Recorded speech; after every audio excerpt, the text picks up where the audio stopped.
అధికారులు mega agency infrastructure నిర్లక్ష్యం వల్లే వెంకటాద్రి రిజర్వాయర్లోని పంప్ హౌస్ మోటార్లో నీట మునిగాయని మాజీ మంత్రి డాక్టర్ నాగం జనార్దన్ రెడ్డి అన్నారు.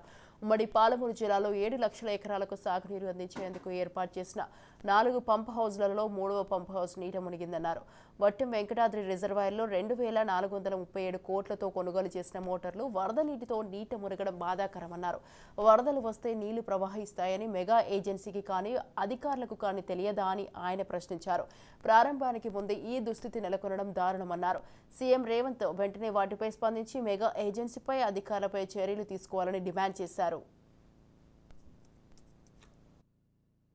Palamuru Rangareddy lift irrigation scheme ఇది మహబూబ్నగర్ జిల్లా, కరూరు జిల్లాకు అత్యంత ప్రాముఖ్యత ఉంది. 7 లక్షల ఎకరాలకు నీళ్లు ఇచ్చేది.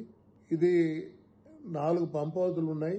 ఇవాళ ఒట్టెం దగ్గర ఉండేటువంటి pump house stage 3 pump house, అది పంపులు మోటార్లే 2437 కోట్ల రూపాయలతోటి వాటిని కొని ఇన్స్టాల్ చేసిండ్రు. అక్కడ చేసినాక ఈరోజు మొన్న పడ్డ వర్షానికి, నిన్న మొన్న పడ్డ వర్షానికి అక్కడ మీద ఉండే చెరువుల నీళ్లు, తర్వాత అక్కడ ఉండే ఈవెన్ కేఎల్ఐ కెనాల్ వాటర్ కూడా దీంట్లోకి వచ్చేసి ఈరోజు ఆ యొక్క పంప్ హౌస్ మొత్తం నిండా నీళ్లు అయిపోయి మునిగిపోయింది. మోటార్లన్నీ కూడా మళ్ళీ ఇప్పుడు పనికిరావు. వాటన్నిటిని మళ్ళీ బయటికి తీయాలా, అన్ని డిస్మాంటిల్ చేయాలా, మొత్తం దాన్ని డ్రై చేయాలా.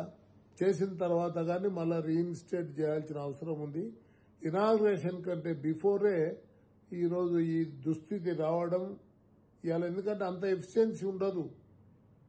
కొత్తగా మోటార్లు తీసుకొని మనం ఆ నీట మునిగినాక దాని ఎఫిషియన్సీ ఎట్లా తగ్గుతుంది?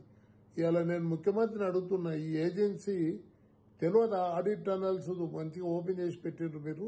ఆ టనల్లంగా ఇక్కడ వచ్చిన నీళ్లు, ఆ వాగులు ఉన్నాయి, అవన్నిటి వస్తాయి. అది కొంప ముంచుతుందని చెప్పి తెలుసు కదా, పంప్ హౌస్ మునుగుతుందని. అదేముంది, పంప్ హౌస్లోకి వెళ్ళి మట్టిని తీసి బయట వేసడానికే కదా ఆడిట్ టనల్స్. వాటిని కొద్దిగా మీరు దానికి నీరు అవతల